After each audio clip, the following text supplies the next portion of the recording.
Tema ng yung church, ang inyong anniversary ngayon? Nandiyan yung tema? Ganyan litawan, nahirapan ako magbasa, mahirapan ako. So, sino memorize sa tema, sa anniversary ninyo? Anniversary. So, ito yung text, no? Sa NIV. No, nasa yung tema, nakalagay. Rooted and built up in Him, strengthened in the faith as you were taught, and overflowing with thanksgiving. Thankfulness. Ayan. So, yun ang verse, konteksto na ang ating tema, ang ating mensahe ng ating anibersaryo sa gawain sa araw nito. So, ngayon ay habang inaaral ko ito, nung binigay ni Pastora sa akin, talagang wow! No, talagang grabe. No, bakit kaya nasabi niya pa si Pablo? No? Datay, noong panahon na yun. Kaya nakabuo si Pastor Solomon ng topic sa umagang ito. Ang ating topic ay Rooted in Christ, Growing in Faith. Amen? So, rooted in Christ, growing in faith. Nakaugat kay Kristo, lumalago sa pananampalataya. So, kapag ang isang puno ay malalim ang ugat, tumatayo itong matatag kahit anong bagyo. Tama? Ang isang puno kapag malalim ang ugat, tumatayo ito sa bataan at matatag kahit anong bagyo. So gayon din ang buhay Kristiyano. Kung tayo ay nakaugat kay Kristo, natural tayo'y lalago sa pananampalataya.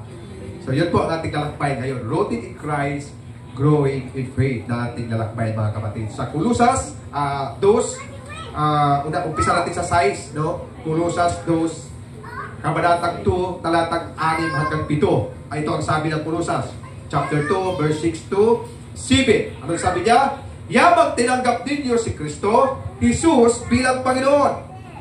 Mabuhay kayo na may pakikipag-isa sa Kanya. Magpakatatag kayo at isalig ninyo sa Kanya ang inyong buhay. Magpakatibay kayo sa pananampalatayang itinuro sa inyo at lagi kayong magpasalamat sa Diyos. So ano sabi ng verse 6? Yamang tinanggap na ninyo si Jesucristo bilang Panginoon. Hello? Tinanggap na naman ang Panginoon Jesus? Amen. Sino dito wala pa si Jesus sa kanyang buhay? Ito na yung pagkataon na tanggapin mo, kapatid. Amen. Amen. Kung sa pagkataon ito ay wala pa si Jesus sa iyong buhay, ito na yung pagkakataon na tanggapin mo si Kristo. Amen. Bakit? Para ikaw ay maging magkaugat at lumalalim ang iyong relasyon sa Panginoon. Si Apostol Pablo ay ang kausap niya dito sa Kulusas, mga Kristiyano. Amen. Sino kausap ni Pablo dito? Mga Kristiyano, mga manampalataya. Ano sabi ni Pablo? Yamang tinanggap na ninyo. Pag sinabing yamang tinanggap, ibig sabihin, nasa iyo na si Kristo. Tama mali? Nasa iyo na si Christ. Kaya sabi ni Pablo, yamang tinanggap na ninyo si Kristo, Jesus bilang Panginoon. Anong sabi ni Pablo? Mabuhay kayo na may pakikipag-isa sa Kanya. Amen. Mabuhay kayo na may pakikipag-isa sa Kanya. Magpakatatag kayo at isalit ninyo sa Kanya ang inyong buhay. Magpakatibay kayo sa pananampalatayang itinuro sa inyo at lagi kayong magpasalamat sa Diyos. So number 1 na ating tingnan natin ngayon, no, sa ating topic, no, rooted in Christ, growing in faith. Number 1 ay nakaugat kay Kristo. Rooted in Christ. Dapat tayo ay nakaugat kay Kristo. Kapag ikay nakaugat kay Kristo, lumalalim ang pundasyon. Sapagkat si Kristo ang tunay na pinagmula ng buhay. Hello? Tama? Si Kristo ang pinagmula ng buhay. Ang malalim na pagkaugat kay Kristo, ang pundasyon ng matatag na pananampalataya. So, kailangan natin ng lumalalim tayo. Nakaugat tayo kay Kristo. Sapagkat, upang tayo magkaroon ng matatag na pananampalataya. Papaano tayo magkaugat kay Kristo? Papaano tayo magkaugat kay Kristo at lumalalim ang ating pundasyon at matatag ang ating pananampalataya? Papaano? Papaano tayo magkaugat kay Kristo? Papaano tayo lumalalim at ang ating pundasyon at matatag ang ating pananampalataya kay Kristo? Papaano? Ano sabi ng Bible? John 1, kabanatang 5, talatang 4 hanggang 5. No? John chapter 15 verse 4 to 5. No? Ano sabi ng Juan? 15, 4, 5. Ano sabi ni Pablo? Di John, di Juan.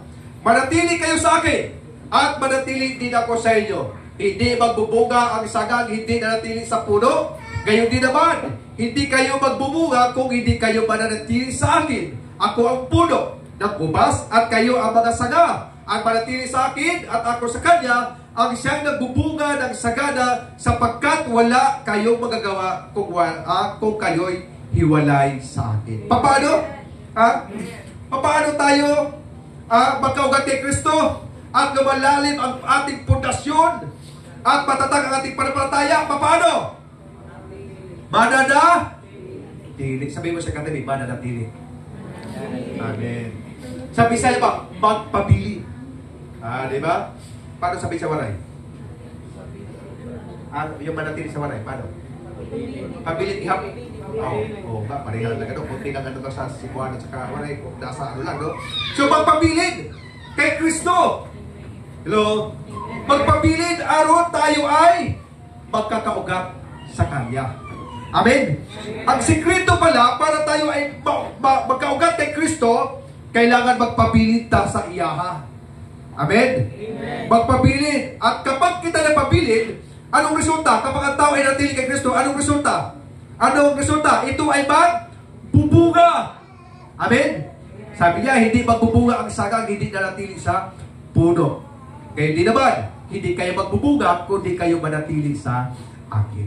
So, inalintulad ng Panginoong Isus noong panahon na yun, tulad ng isang puno, isang saga, at gayon din, sabi niya, gayon naman. Sino tutukoy niya? Kayo, tayo. At tinutukoy niya, kayo naman, hindi kayo mabubunga kung hindi kayo manatili sa akin. Kaya napakalaga sa buhay Kristiyano ang manatili kay Kristo. Amen. May kanta yan, no? Manatili sa iyong dilig. Wow, di ba? Pugas. Sige po. Oo. Kailangan manatili. Amen. Praise God. Sabi mo sa kanta, kailangan manatili. Amen. Manatili kay Kristo. Kailangan manatili sa church. Magpapili sa simbahan. Marami mga Kristiyano, dili. Pag may mga problema, lumalaya sa simbahan. Pag may kunting gastusan, lumalayas. Hahanap ng simbahan. Doon ako sa kabilang simbahan, walang gastusan doon. Dito, ang daming gastusan, ang bagat. Diba? May mga Kristiyano nga hindi nag-grow. Bakit? Ayaw nila na maging kabahagi sila sa katawan ni Kristo. Amen? Hindi nagbubunga. Bakit ayaw nila maging kabahagi? Alam mo yung isang kwento na, alam mo yung isang bato? Yung isang bato sa sapa. Diba? Kapag ang isang bato daw sa sapa, yung gumugulong lagi, yung bato, ang sabi nila, kapag ang bato ay lagi gumugulong, hindi nalulumutan. Tama mali? Kapag ang bato daw ay lagi gumugulong, hindi nalulumutan. So kapag ang bato ay nantili lamang sa sapa, may panahon man maubusan ng tubig, pero kapag nantili siya, natitip pa na malulumutan siya. Ganun din sa buhay natin. Amen? Dapat ay manatili tayo kay Kristo. Ganun din sa church.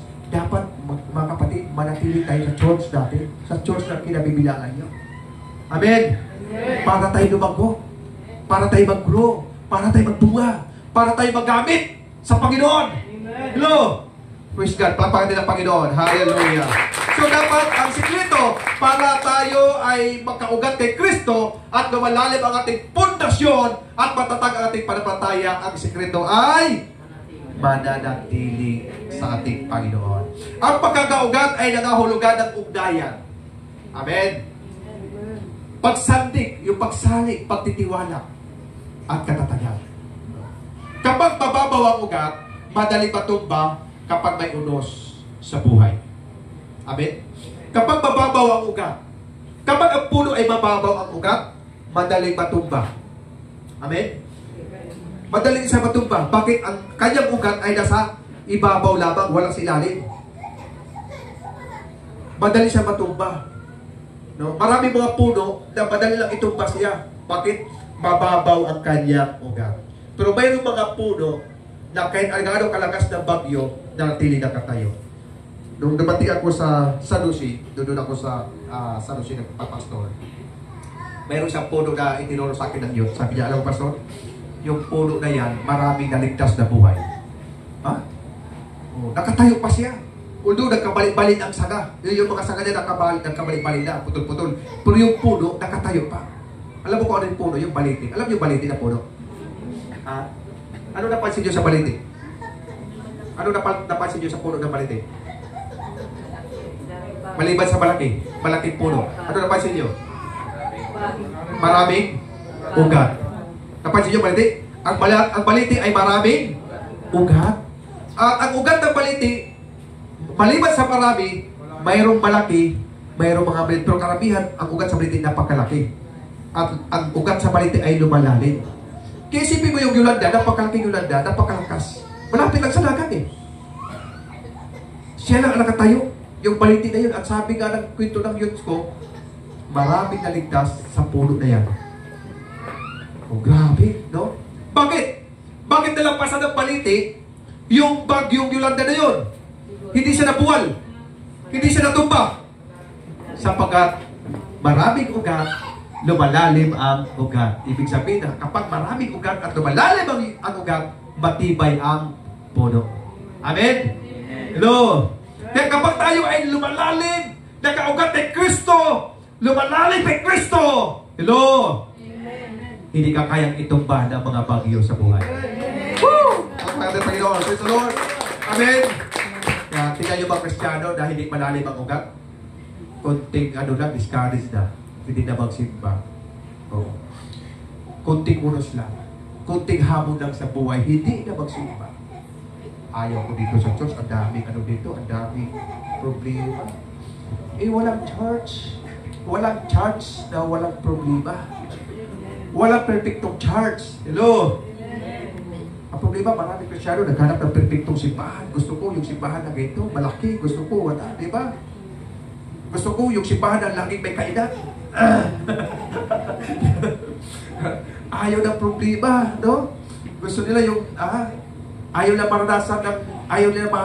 maranasan sa church yung yung mga kunting hamon sa buhay. Ang hamon, mga kapatid, ang bagyo ay kabahagi yan. Sa buhay natin, sa mundo ito. Ang bagyo kasama yan sa buhay. Dapat siya tanda, may bagyo tayo. Diba? May mga bagyo na dumarating sa bawat buhay. Kung alam nyo yung mga bagyo na yan, ay nagbibigay sa atin ng lalong nagpalapit sa Panginoon. Amen? Praise God. Kaya dito, kapag mababaw ang ugat, madaling matumba kapag may unos sa buhay. No?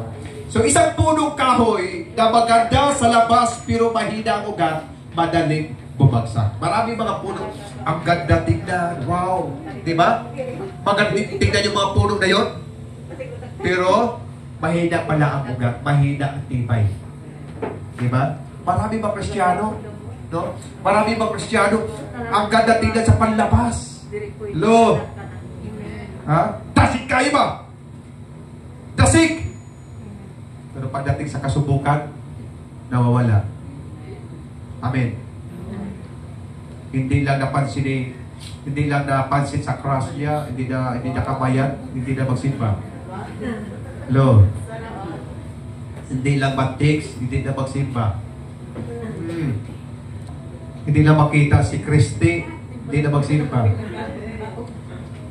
Mga yun. No? Minsan, si Kristi ang dahilan. Kaya pag si Kristi ang gagamitin ng kaaway, bagsak ang buhay. Amen? So, dapat hindi po ganun mga kapatid. No? So, dapat hindi tayo isang punong maganda lang tingnan sa panlabas na anyo. Amen? Hello? Dapat ang makita sa atin yung ugat. Amen? At makita sa atin yung bunga ng panampalataya natin kay Kristo. Pagpakan natin ng Panginoon. Praise the Lord! Hallelujah! So dapat nakaugat tayo kay Kristo. Amen? Pangalawa, lumalago sa panampalataya. Growing in Christ. No? Dapat tayo lumalago. So, paano tayo lumalago sa panampalataya? No? Dapat tayo ay lumalago sa panampalataya, pinapalakas ng salita ng Diyos. Ang panampalataya ay lumalago kapag patuloy na napupuno ng salita ng Diyos ang ating buhay. Amen? Hello? Paano tayo lumalago? Paano kayo lalago sa pananampalataya kung wala kang panahon makinig sa salita ng Diyos. Amen? Hello, mga kapatid. Paano ka lalago? Tingnan nyo. Paano ka lalago sa pananampalataya kung wala kang panahon mamati sa pulong sa Diyos? Hello? Wala kang panahon magsimba. Amen? Paano ka lumago? Sapagkat ang pinagalingan ng pananampalataya ay ang pakikinig ng salita ng Diyos. Ano sabi ng Roma? Roma 10:17. Common verse natin ito. Siguro iba sa inyo ay memorize na ito. Di ba? Na ang pananampalataya ay lumalago ng pakikinig at pagsunod sa salita ng Diyos. No, Roma 10:17. Ano sabi niya? Kaya't ang pananampalataya ay bunga ng pakikinig. Saan nagagaling ang pananampalataya? Sa pakikinig. Kaya paano ka magkaroon ng, paano mag-grow ang pananampalataya? Wala kang oras sa pakikinig sa salita ng Diyos. Lo, wala kang oras na mamati sa pulong sa Ginoo. Kahit sa loob ng church, hindi ka na mamati. Hindi ka na nakikinig. Alam mo, ito yung sakit sa mga Kristyano. Pansinin nyo sa church. Mga Kristyano, mga kapatid. Napansin nyo, kung kailan sermon, saka ka na nag-abala. Kung kailan sermon, doon ka na kung ano ang ginagawa natin. Mga kapatid, importante po ang salita ng Diyos sa buhay. Amen. Importante po. Pinaka-importante sa ating buhay ang pakikinig ng salita ng Diyos. Why? Sapagkat ang pinagalingan ng iyong pananampalataya ay ang pakikinig, no, sa salita ng Diyos. At ang pakikinig naman, ang sabi ni Pablo, at ang pakikinig naman ay bunga ng pangaral tungkol kay Kristo. Amen. Praise God. Meron isang tao sabi sa akin, alam mo, Pastor, kahit hindi ako nagsisimba, pero mayroon akong pananampalataya. Wow! Sabi ko, ayos. May version. Sabi niya, kahit hindi daw siya nagsisimba, pero mayroon siyang pananampalataya. Saan kaya kinuha yung pananampalataya na yun? Napaka-imposible. Na magkakaroon ka ng pananampalataya, pero hindi ka nagsisimba. Hindi po yung totoo pananampalataya. Kasi ang tunay na pananampalataya, ang pinanggalingan ay, sabi ni Pablo, ang pinanggalingan ay ang pakikinig, pagpamati sa pulong sa Diyos. Amen? Paano ka lumago na wala kang panahon sa pagsimba? Lagi kang wala. Sa isang buwan, isang bisis lang. Tsaka kain ang iyong spiritual. Hello? Pag pinagpaposta ni Pastora, Sis, kumusta? Eh, Pastora, busy, daming labahan. Hello? Diba? Ginagamit natin yung labahan. Pastora, busy, ang daming trabaho, ang daming mga gawain. Mga kapatid, huwag natin ipagpalit ang pakikinig sa salita ng Diyos sa mga bagay sa mundo ito. Amen? Alam mo, marami mga tao na ginugugol ang buhay sa mundong ito. Naalala ko yung Bagyong Tino na Cebu. Yung isang pamilya, mag-asawa umiiyak. Ilang taon sila sa Israel nagtrabaho. 20 years yata yun, sinabi nila. Ginugol na ang buhay na, magpunta. 50 million ang halaga ng bahay. Isipin mo yan, pinag-ipunan nila para magkaroon ng malaking bahay. Pero isang araw lang, isang gabi lang. Amen? Kaya huwag natin i-focus ang ating buhay sa mga bagay sa mundo ito. Amen? Huwag natin kalimutan. Hindi tayo pinagbawalan ni Lord na magtrabaho. Hindi tayo pinagbawalan ng Panginoon na huwag tayo magtrabaho. Bagkus binigyan tayo ng Panginoon ng 6 na araw. At yung isang araw, ilaan natin sa Panginoon. Amen? Ilaan natin ang isang araw para mamati sa pulong sa Diyos. Ilaan natin ang isang araw para sambahin, pasalamatan ang Panginoon. Lord, praise God. Isang araw lang ang hiling Lord na ilaan natin para sa Kanya. Kaya magbigay tayo ng oras, panahon na mamati sa pulong sa Diyos upang sa ganoon tayo ay magkakaroon ng pananampalataya. At dahil ikaw ay na kay Kristo na, mayroon ka ng pananampalataya. Tama, mali? Mayroon na. Pero ano dapat mo gawin? Dapat patuloy. Upang sa ganoon ay ang ating pananampalataya ay lalong lumalakas, lalong lumalalim. Amen. Lalong nag-uugam. Nagkakaroon ng ugam. Bakit? Mayroon kang ugnayan lagi sa Diyos. Amen? Ano ang pakipag-ugnayan mo? Yung pagsamba mo, pagpupuri mo sa Diyos, pagbibigay mo ng panahon sa Panginoon. Sa pagsamba at pagpupuri, pagpapasalamat sa Kanya, ay tumitibay ang iyong ugnayan sa Panginoon. Ang tunay na relasyon ay dapat mayroong ugnayan. Amen? Sa manag-uyab, di ba? Kahit hindi nakikita, kahit mayroon pa rin ugnayan, cellphone. Di ba? Subukan mo walang hindi mag-chat, hindi mag-text, away na yan. Sasabihin agad, may iba ka na. Di ba? Gano'n natin. Kapag hindi ka nagkipag-ugnayan doon, sasabihin doon sa'yo, may iba ka na. Nakalimutan mo na ako. Hello? May iba ka na. Kaya huwag natin kalimutan ang Panginoon. Amen? Kailangan ang spiritual discipline. Kailangan natin disiplinahin ang ating spiritual. Dapat ay nasa ating buhay bilang isang mananampalataya, dapat kaugalian natin yung panalangin. Amen? Sino po dito kaugalian ang manalangin? Bago kumain. Pastor, bago kumain, nanalangin mo na ako. Dapat kaugalian natin ang panalangin. Pagbubulay-bulay ng salita ng Diyos. Amen? Pagbabasa ng salita ng Diyos. Pagsamba, at pakipagkapwa. Mahalaga po yun eh. No? Itong mga bagay na ito ay nakakatulong sa ating spiritual upang tayo ay lalong lumalago sa panampalataya. Dapat ang pakipagkapatiran din. Hindi yung pagkatapos yun pa, lapas agad sa pintuan. Hello? Maraming mga Kristyano na pagkatapos yun pa, hindi pa nakababa si pastor sa pulpit, wala na, sa labas na. Diba? Bisa nahabol. Diba? Dapat hindi. Huwag kang umalis agad kapatid. Magkipagkamayan ka, kumustahin mo ang iyong kapatid. Kumusta kapatid? No. Malakas pa ba ang higa mo? O undap-undap na ang hininga mo? Diba? 50-50 na. Dapat kumustahin natin. Mahalaga po yung pakikipagkapwa, pakipagkapatiran. No.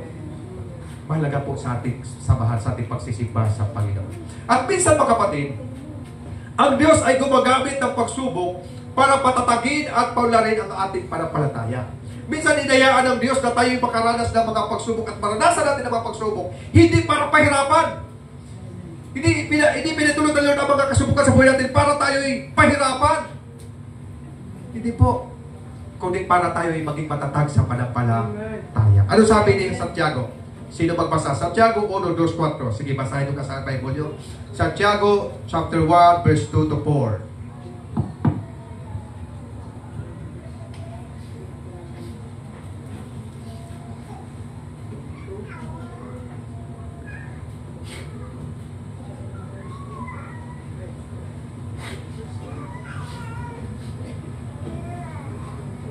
Sige, sino magbasa?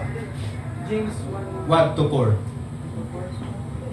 Mga kapatid ko, kayamang meron kayong pananampalataya sa ating Panginoong Jesucristo, na Panginoon ng kaluwalhatian ay huwag magtatanggi sa mga tao. Sapagkat kung may pumapasok sa inyong... Santiago chapter 1. James, Chapter 1 verse 2-4. 1:2-4. Mga kapatid ko, hariin ninyong buong kagalakan kung kayo'y mga hulog sa sarisaring tukso. Yamang nalalaman na ang pagsubok sa inyong pananampalataya ay gumagawa ng pagtitiis at inyong pabayaan na ang pagtitiis ay magkaroon ng sakdal na gawa upang kayo'y maging sakdal at ganap na walang anumang kakulangan. Amen. Ayan. Dito sa BB Bible, no? Mga kapatid, sabi ni Santiago. Sino ka sabi ni Santiago dito? Mga manampalataya. Amen. Mga Kristiyano. Tayo na mga manampalataya kay Kristo. Tayo ang kausap. Ano sabi ni Santiago? Mga kapatid, maggalak kayo kapag kayo dumaranas ng iba't ibang uri ng pagsubok. Dapat ninyong malaman na naging matatag ang inyong panampalataya sa pamagitan ng mga pagsubok. At dapat kayong magpakatatag hanggang wakas upang kayo'y maging ganap at walang pagkukulang. Amen. Ano sabi Santiago? Mga kapatid, maggalak kayo kapag kayo dumaranas ng iba't ibang uri ng pagsubok. Kaya ang pagsubok, mga kapatid, ginagamit ng Panginoon minsan sa buhay natin para tayo'y maging matatag. Upang tayo'y patatagin. Amen. Hindi para pahirapan. Ang problema kasi sa mga Kristiyano, mindset, kapag may problema, hindi ako mahal ni Lord, pinabayaan ako ni Lord. Lord, wala si Lord. Dahil ang daming pagsubok. Hindi po totoo yun. Amen? Sabi mo sa katabi, hindi totoo yun. Amen? Kung bumaharap ka ngayon ng pagsubok, kakurian, iba't ibang uri. Sabi ka ni Santiago, iba't ibang uri. Hello? Hindi lang isang uri ng kakurian. Amen? Ang dami na, no? Iba't ibang uri ng kakurian, sabi ni Santiago. Pero sabi niya, dapat magalang kayo. Pastor, ang hirap magalang, Pastor. Ang hirap. Yes, totoo naman talaga. Mahirap kaya magalang. Diba? Pero bakit nasabi ni Santiago na magalang ka? Ang gusto ni Santiago, matutunan natin na magtiwala sa Panginoon. Sa kita ng pagsubok, matutunan natin na magtiwala sa Panginoon. Kaya magalang tayo. No, sabi niya, magalang kayo kapag kayo'y dumaranas ng iba't ibang uri ng pagsubok. Dapat ninyong malaman na naging matatag ang inyong pananampalataya sa pamamagitan ng mga pagsubok. Paano maging matatag ang pananampalataya mo? Sa pamamagitan ng mga pagsubok pala. Kaya ang mga kasubukan sa buhay, mga kakurian, mga hamon sa buhay, gawin mo itong hagdanan. Amen? Stepping stone. Para maging matatag ang iyong pananampalataya. Amen? Hello? Hindi yung may problema, hindi na magsimba. Amen? Hindi yung mayroong mga pagsubok, hindi na magsimba. Hindi mo ka kasi Pastor, ang daming problema, ang daming mga ganito. Kung ano-ano mga rason natin. Alam mo, kung sino yung mga Kristiyano gumagawa yan, nagrarason ng mga Kristiyano, ito yung mga Kristiyano hindi nakikinig sa salita ng Diyos. Amen? Ito yung mga Kristiyano hindi nakikinig, hindi namamati sa pulong sa Ginoo.